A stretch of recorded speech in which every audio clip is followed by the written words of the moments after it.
Hello, everyone. It's so good to see so many anxious, eager, wonderful faces here today.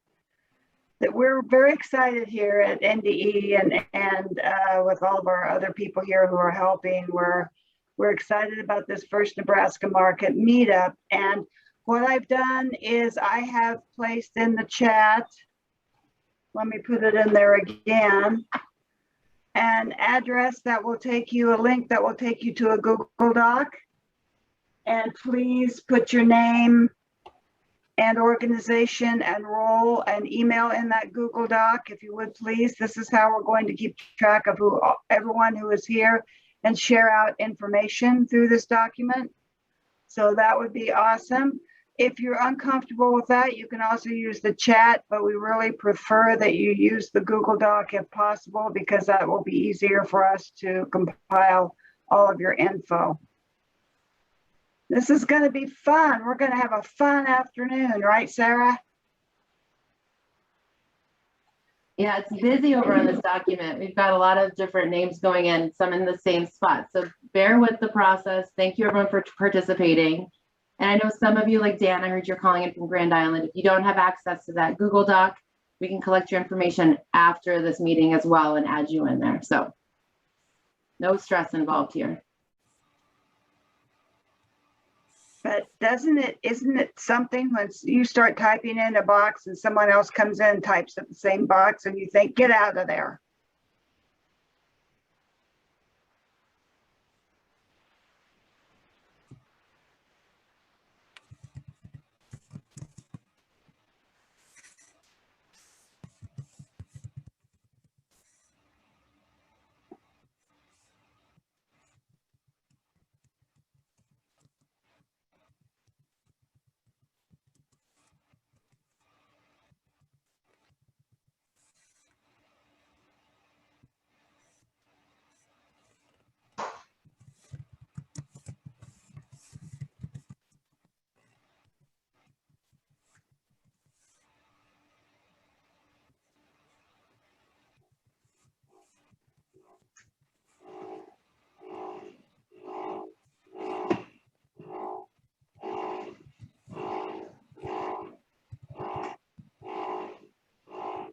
All right, should I move us on, Donna? Yes, I think that would be awesome. Okay. All right. I don't even know how many people we have on right now. I will tell you all that we have 125 people that registered to participate in our meetup today. So we're thrilled to have you all and be here on this conversation. We do want to say, so we are hosting this from the Nebraska Department of Education. But we do have some key partners that helped us with outreach and gave us some feedback as we plan the agenda for today. So thanks to Buy Fresh, Buy Local Nebraska, to the Nebraska Department of Agriculture, to the Nebraska Sustainable Agriculture Society, and Nebraska Extension. So we really appreciate them helping us with that outreach process, especially to our producer network. So thanks to everyone here for that. And a couple of quick housekeeping things. Again, if you could mute yourself when you're not needing to talk, that would be great.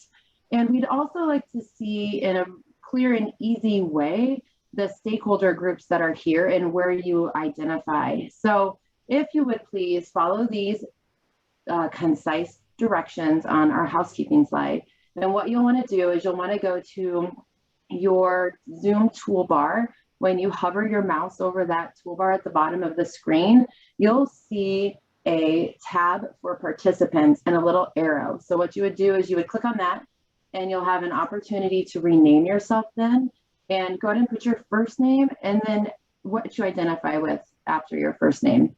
We'll see if this works. I've never had great success with this, not to like nix the opportunity for this to be successful, but we're going to try. It'll be fun to see if you identify as a farmer or as a distributor or a local food hub, as a school, food service, or where you identify. So go ahead and get that information in there, and we'll quickly be able to see. I need to do it myself, don't I? We'll quickly be able to see where we come from. So thank you for that. In addition, please do use this chat box. We're having great experience with that already so far today. So I'm glad to see people dropping information in there.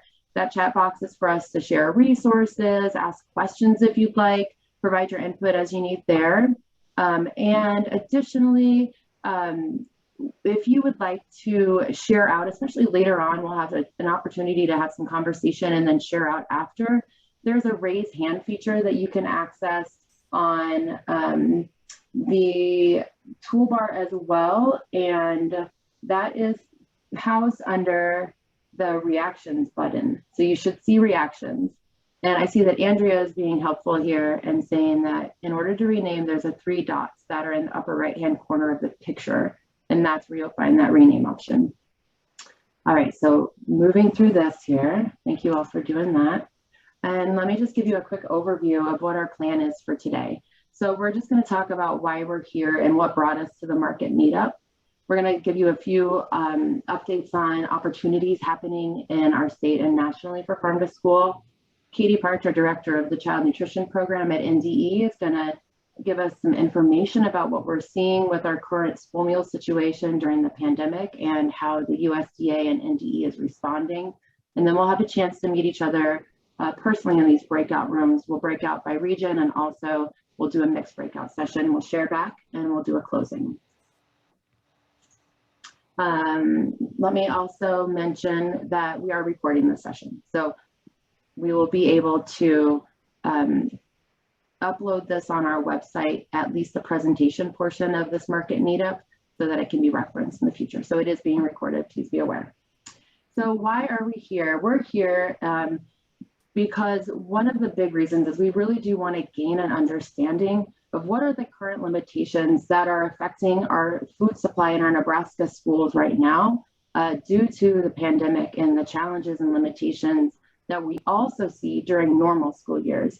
So while the pandemic has wrought a lot of challenges, we also know that it can be difficult to access local foods, even in normal years.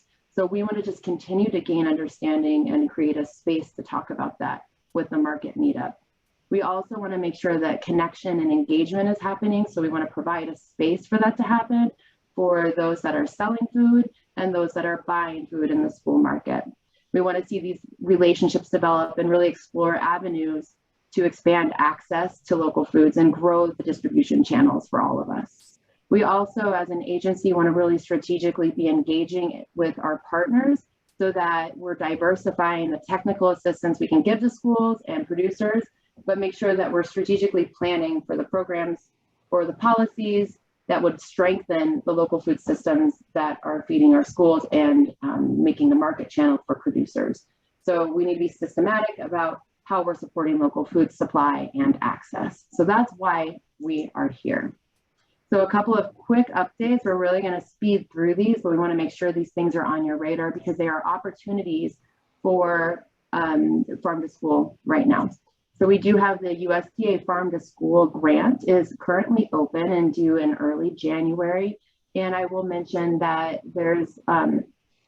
they're intended to really improve access to local foods in schools and grow agriculture education.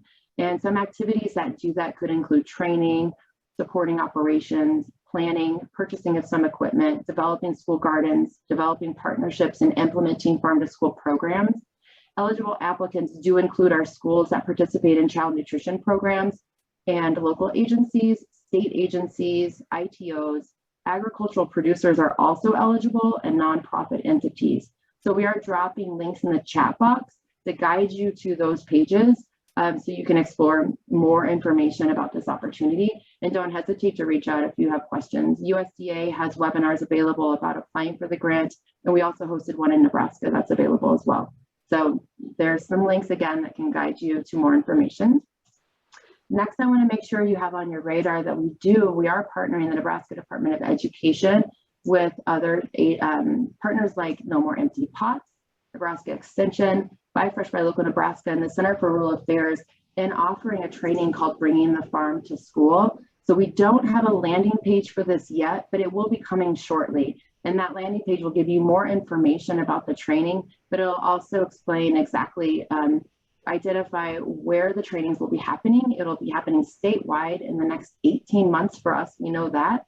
And it's really applicable to those producers that are in any stage of growing and marketing products. So whether you're new or experienced, It's a robust training, and we look forward to offering it across the state to any producers that are interested in expanding their market into schools.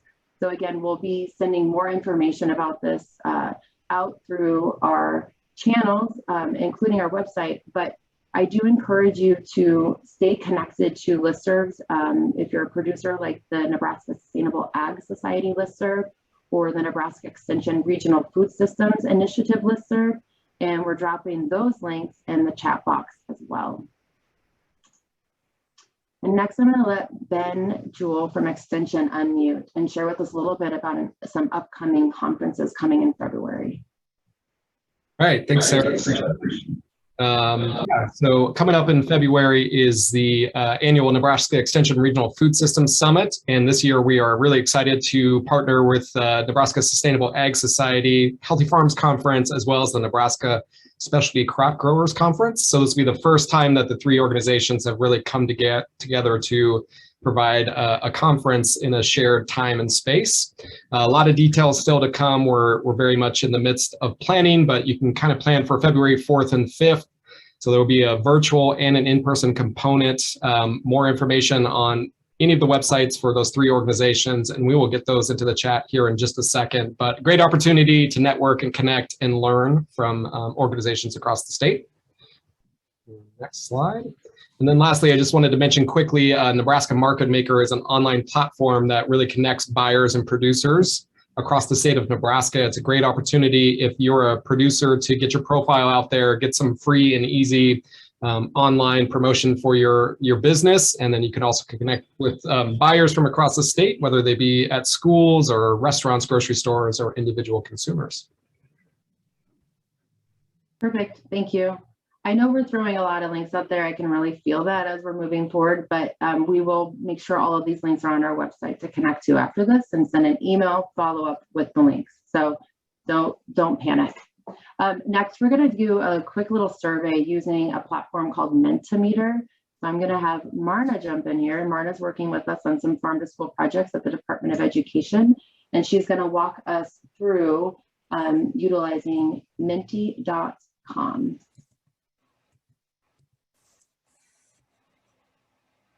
All right, thank you, Sarah. And let me just share my screen here.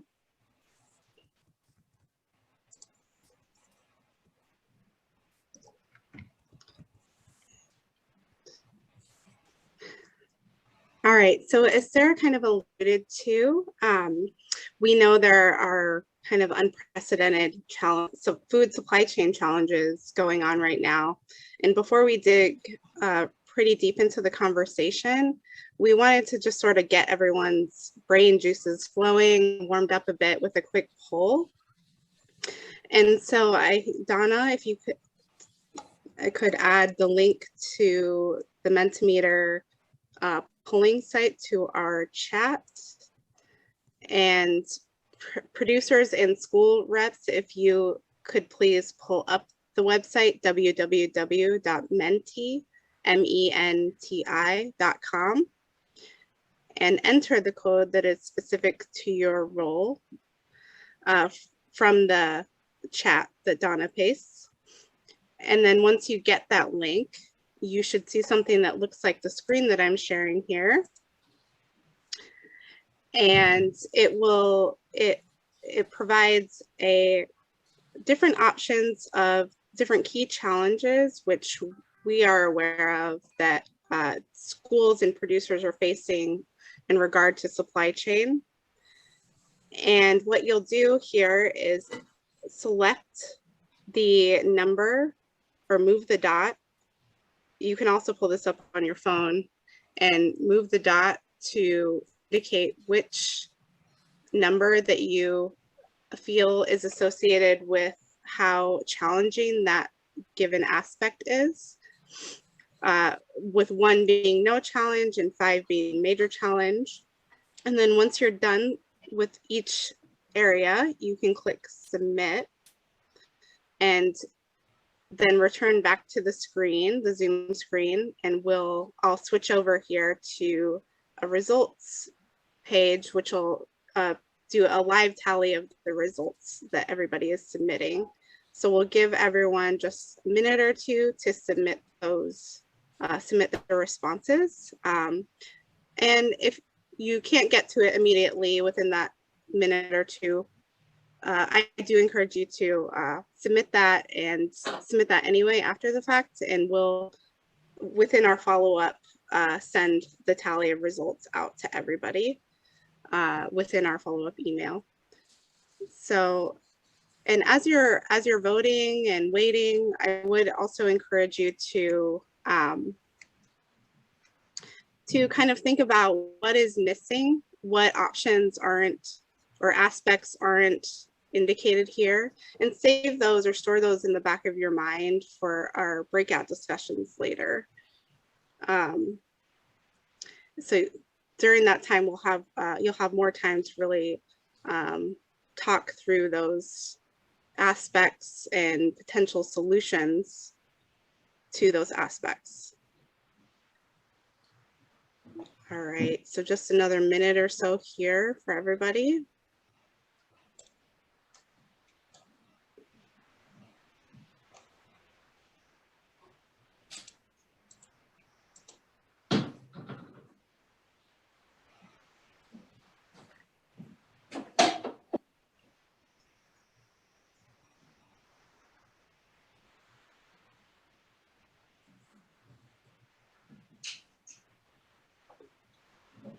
All right, now, not too surprising here. A lot of these are pretty significant challenges for everybody. And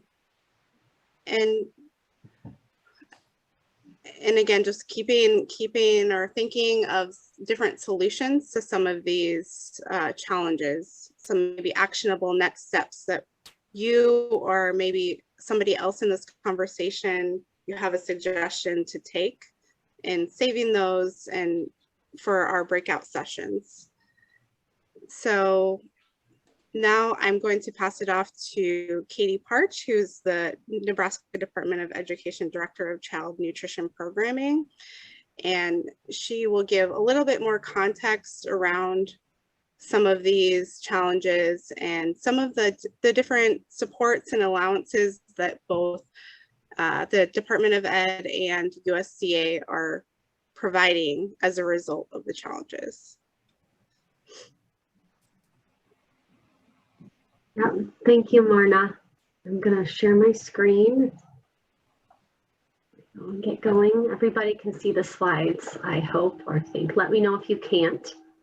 But yeah, as Marna said, I'm Katie Parch. I work at NDE Nutrition Services as the director of the Child Nutrition Program. So obviously that includes the school meals program, as well as the Child and Adult Care Food Program and the Summer Food Service Program. And to get us started today, I wanted to be able to share just some basic information about the school meals program, and hopefully in this explanation weave into it our philosophy or just the importance that we feel school meals provides to students across Nebraska, so that everyone in the room can understand the perspective from which we come when we approach the school meals. Obviously, we're here to support all of you, and that's why we're gathered here today. But we also need you to know that the USDA sets meal pattern requirements for participating schools. And in the graphic here that I stole from Wisconsin's Department of Education, because I thought it was very nice, you can see that there are 5 required components. And those requirements align closely with the dietary guidelines for Americans by emphasizing really nutrient-dense foods like fruits and vegetables, whole grains, low-fat dairy, and lean meats. And there is just an abundance of evidence that supports the role that school meals play in preparing students to learn each day, as well as evidence that supports that provision of these nutritious foods reduces food insecurity among students nationwide, including students in Nebraska schools. The nutrient-dense foods that you see featured here and in the menus that you see schools serve to students also play a significant role in reducing lifestyle-related disease risk like type 2 diabetes, heart disease, and many others that we know can begin in youth. And school meals Meals provides a really nice opportunity to help students experience new foods. In many cases, those are locally grown or produced that they might not be able to have access to or to receive from their homes. And as a dietitian in this role, I certainly feel that the USDA School Meals Program is a wonderful public health program. You know, it reaches millions of students every day in the US. It's focused on providing each and every student with food and nutrients that they obviously need to learn, earn, and live successfully. And we know that school food service professionals statewide take this same value, or bring this same value into the program, and they work so hard to deliver on these things. So, you know, they're working hard to deliver. We've heard a lot about supply chain issues so far this year, and they have firsthand experience dealing with those very issues. And it's really made the job that they do that's so important a lot more challenging this year. And in some cases has limited their access to the required meal components that we see on the slide here. So in response to the ongoing challenges related to supply chain issues, right, the USDA has issued a variety of policy memos and flexibilities, including a few that acknowledge just how those disruptions have affected schools' ability to comply with meal pattern requirements. So the USDA certainly has a spirit of support for all that school meal food service folks and schools in general do to support students. And as an example, if you're a food service person in this room today, you have heard us talk about Child Nutrition Response number 90, which issued some flexibility to allow very specific school meal pattern flexibilities for the duration of school year 21-22. And as we move forward to the next slide, I wanted to bring to light the reality, I guess, that many food service folks are experiencing right now. We know that the supply chain issues have affected many areas of meal service for schools of all sizes in Nebraska. In fact, we track requests to use the meal pattern flexibilities.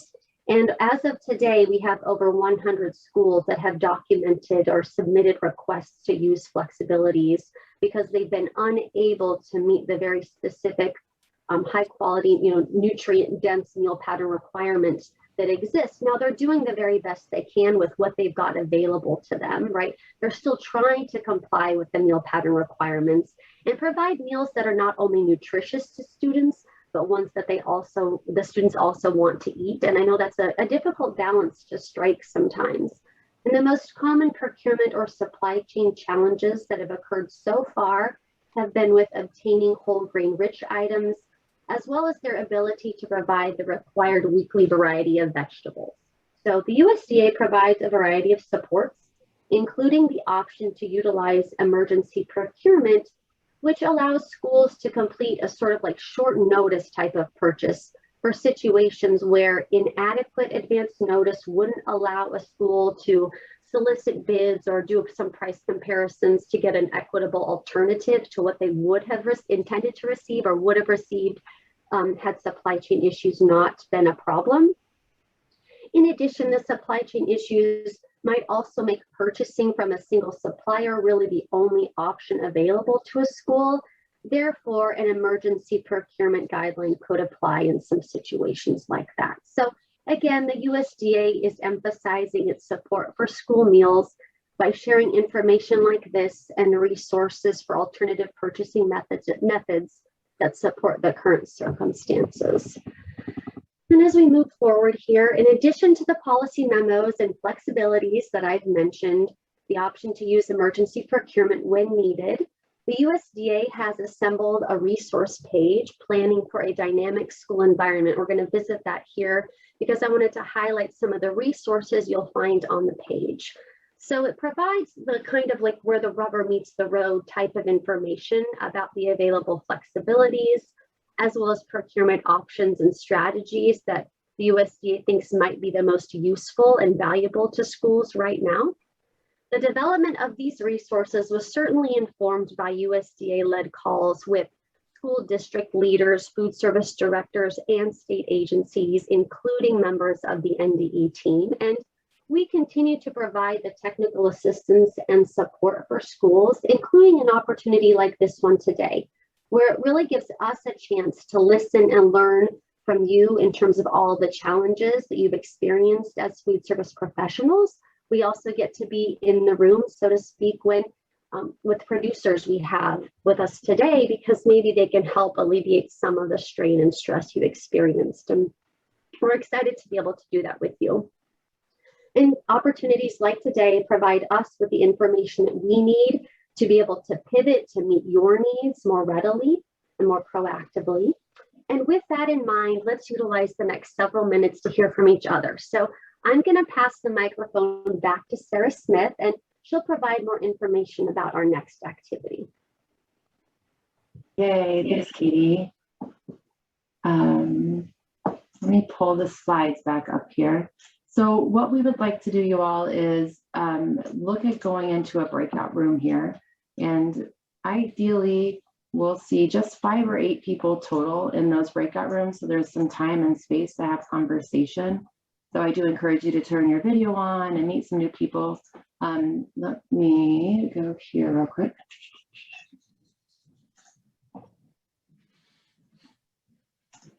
Okay. All right. Are you seeing my slides? Yeah. Okay. All right. So here are the questions that we'll be looking at addressing. If you're coming from the perspective of a school, be thinking about what is it that you want to source locally, or maybe you have stories about what you have been sourcing locally that works. Likewise, if there's something you want to be sourcing locally, but you haven't been able to, can you share what it is that's keeping you from doing that? What's keeping you from sourcing those local items? If you're coming at this from a producer perspective, what items do you have the most capacity to either grow into selling to schools or to provide as of now, like in your current situation? And if you haven't been selling to schools, what has kept you from doing that? And so the most important piece here is to just provide yourselves with an opportunity to meet and have conversations. So you don't necessarily have to keep to this script, but we do recommend take a really brief amount of time to just introduce yourselves and explain where you're coming from. It's likely you won't all know each other when you get into that breakout room, and then share out. Please, everyone, take an opportunity to use a bit of time to share out about on these questions or what's important to you at this point. And we anticipate that from this conversation, questions will come about. So keep track of those questions. And if we can address them today, we will. But if we can't, we need to know what those questions are as we move forward. So we do have listed here, it's 15 minutes. We're going to shift a little bit. You'll have a few more than 15 minutes, and we're just going to be in one breakout space total. And this is the way that we'll do it. We'll do it by regions. And so this is obviously not a science completely. It's where do you really find your affiliation with your school system or your market area, or where you live if you're not a producer or a school, but you're coming from a state agency. Where would you like to go? What space? So again, we're hoping for 5 to 8 people per room at the most. And we have 2 rooms per region. And so if you find yourself affiliating with the panhandle side of our state, then you'll be in room 1 or 2. And once we open these breakout rooms, again, you'll be able to self-select where you go. So that being said, Marna, you can stop me if you think I missed something explicit here that I should be including in those directions, but I think we are ready to open up the breakout rooms, and we should see in the chat box the discussion questions, and we may pop in and out to make sure that you all have some good discussion going on. So we'll open those breakout rooms and get moving.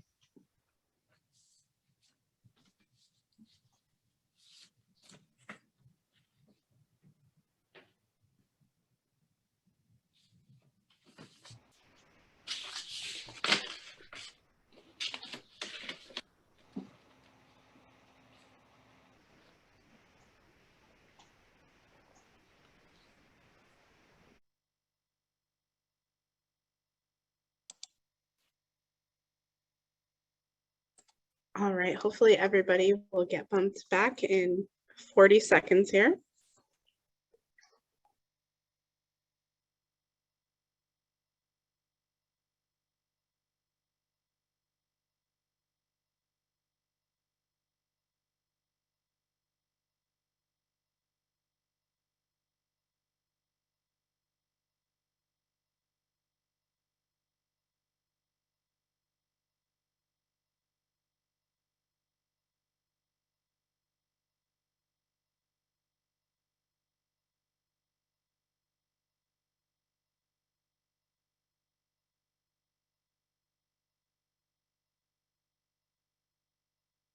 course, we went ahead and split them apart, but it worked out pretty good.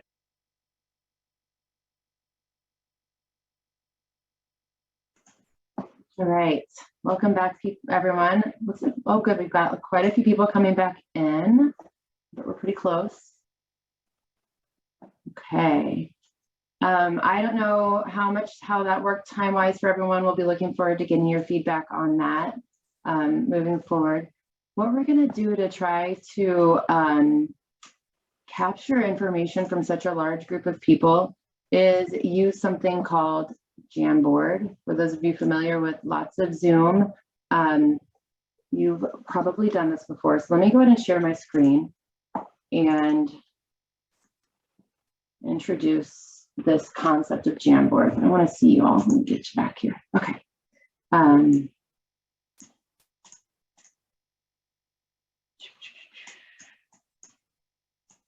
There we go. Okay. All right, so we'll be dropping the links in here for this one Jamboard. This Jamboard is actually 4 sheets. And so what we can do is navigate between these sheets, and it's just 2 sheets that are duplicated, right? So I've got sheet 1 on this left side of my screen and sheet 2 on this right side of my screen. And what we're hoping to do is hear back from you about if there were questions that resulted from the conversations you were just having, and if those could be articulated in a few words and put on a sticky note. So I put an example here that could have potentially come from like a producer. So what certifications are required to sell produce to schools, as an example? And then if you were willing, or you could put your name and farm name there for some context for us, but it's not required. It's anonymous if you don't put your name on that sticky note, as far as I know. So here on the left side of the screen is this toolbar, and here are the sticky notes. You can choose your color and just start typing. And when you hit save, it'll show up here for us, and we can resize it and move things around. Once this sticky note gets full, we can move to sheet 3, where that same question is asked. So we'd like to know what questions resulted, what's coming up for you after having these conversations or listening to some of the presentations from earlier in the session.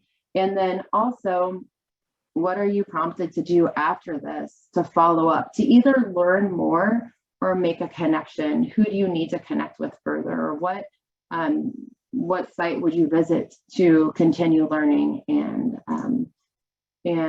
taking some next steps? So think on those things, and please, everyone, jump on in. Do we get those links in the chat box? Let's see here.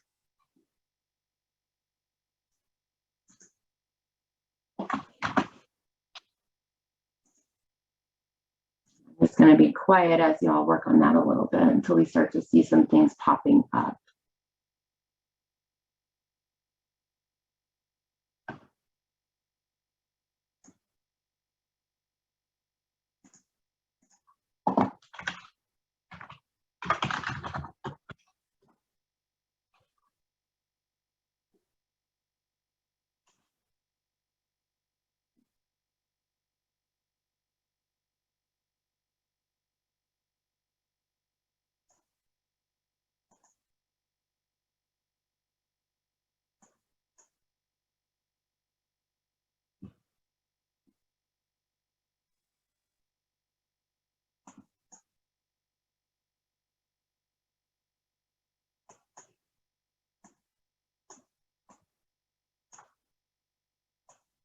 Nice, okay.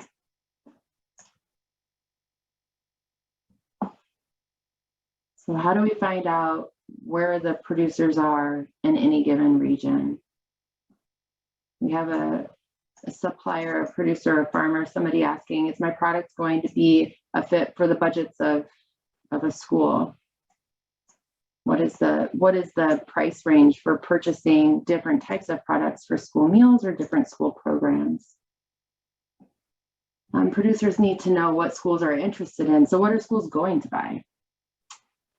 We do have some people on this call that are probably, their hearts are probably racing because they're like, yes, we know, and we're ready to do some work around this. So I'm excited to make connections here. How can we join small producers and smaller schools best? Like, where is that in what way is that going to happen? We know we want to be doing this, but how is it going to happen? I want my orders to schools to be consistent so that I know what and how much to grow. How can schools be receiving, school food service be receiving more support to know those strategies for purchasing locally? What role do food hubs play in the farm to school equation? Can food hubs help with producer and school communication gap? There's a lot of work that school food service directors are having to face right now. So is there a way for farm to school efforts to actually eliminate any extra pressure? How can it be that it's not a lot of extra work so that it's possible and feasible? Okay, lots of good questions coming up. And so looking here at some next steps that could be taken. So a next step that someone will be taking is to connect to a local producer and just see where that work could happen. We have some resources to help with that. It seems kind of ambiguous to not know how to go about doing that. So that's conversations and some resources we can provide to help with some of those next steps. John Gates from USDA AMS has a report. So schools are reporting in Iowa on their local food purchases. And John Gates here, he's tracking those and then reporting out what schools are buying most consistently and what those price ranges are. And so he's hoping to be doing that in Nebraska, and we'll be connecting directly with schools that are active in farm to school in our state to see if he can collect that data and help inform producers in our state to know what schools are purchasing and what some of those range of prices are. Someone's wanting to contact the school suppliers on this list. So the school purchasers on this list so they can start selling. And then some follow-up, some action steps would be to follow up with the breakout connections, the producer contacts for the panhandle part of the state, ideas for local wheat and school programs, and other grant resources.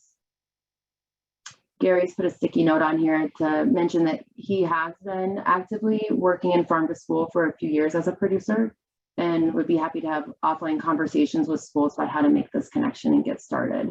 So again, we do have this Google document, and I'll share this link after tomorrow when I send an email to make sure you all have this handy in your emails so you know who is here and you can make some follow-up connections.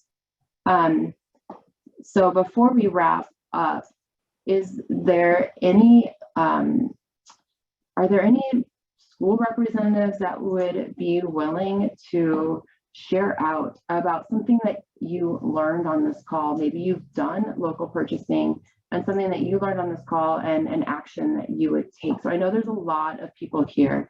And if you're comfortable raising your hand or sharing out from that school perspective about what action step you would take next, we'd love to hear.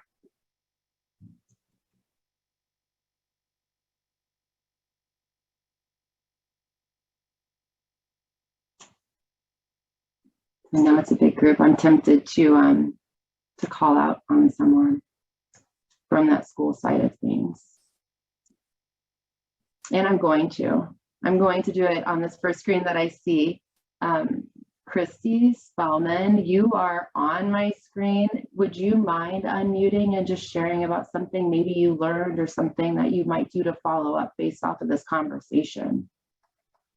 Well, I think, you know, at first, I think we don't have the time to devote to this because we're just trying to get by, like someone else said, day to day with shortages and staff shortages and everything else that goes along with that. But, you know, maybe we don't have to do so much extra work. I am excited to make a connection with a local producer that I think he said he's only like a couple miles south of here in Grand Island, and I didn't know he even existed. So hopefully we can, you know, maybe do some beef or something like that.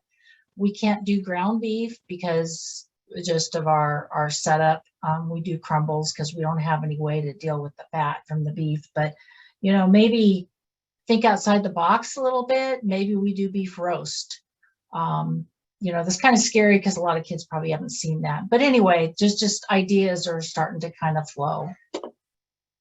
And I'm not quite as resistant, possibly.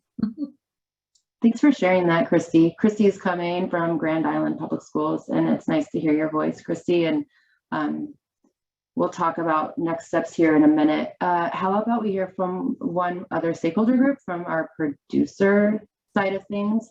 Maybe just a 1-minute share out. What did you hear? What did you learn? What would you do next? Don't hesitate to unmute and talk, or else, you know, if you're on my screen, I'm going to call on you because I know who you are. I'll talk, Sarah, because I will.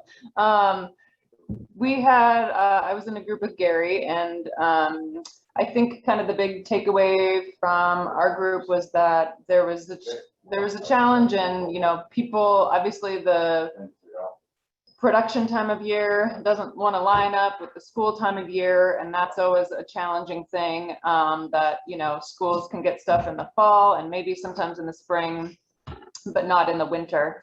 So that's inconsistent for them to plan around that. The quality is always nice, everything's fresher. But then also for small producers, you know, if we want to really push on selling to schools, you know, I know that I don't have time, and I don't have a dedicated driver to drive to like 10 schools in Lincoln and 10 schools in Omaha to maybe not drop off very large orders at one time, if our product availability is limited or we only sell one product to schools. So some of the, you know, how do we distribute effectively and efficiently was definitely a big thing that came up in our breakout group. Perfect. Thank you. That's a good synopsis of what's needed in order to move forward with this conversation. All right, so with this last final minute that we have before we all start to drop off, we are going to send out a follow-up survey that should just take about 5 minutes or so. And what we need to do is make sure that we're moving forward with making these meaningful conversations. So if we do future market meetups, we need to know that they would be valuable based off of your experience today. And also where these questions are leading us as far as content, to be making sure that we're providing resources and technical assistance to keep taking steps forward with the distribution needs and the school needs for receiving and using local products. And so a lot is underway right now, and we do have a lot of capacity to be growing on partners and interests. And so we anticipate leaving from there, which is good. But that follow-up survey is going to be really helpful for us to know how to target information and be creating resources and partnerships as we move forward.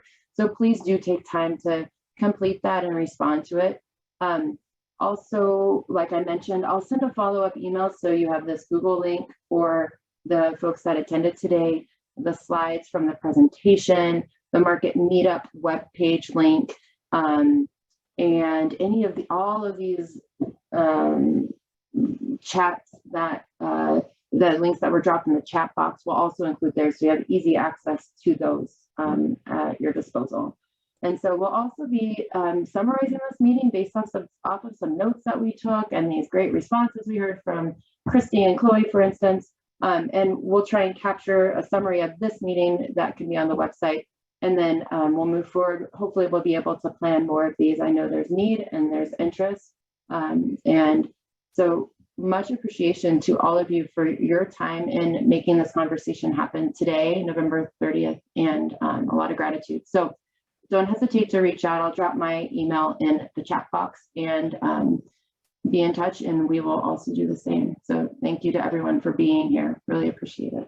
I also just want to add really quickly that in the survey, we'll be asking the follow-up survey. We will be asking about specific products that schools might be looking for now or in the future, and vice versa, that suppliers or producers might be able to provide. And that way we can kind of start to help facilitate those relationships moving forward. So we will be using the information that you provide in the survey to take actionable steps. So we really appreciate your participation. Thank you. Thanks, everyone.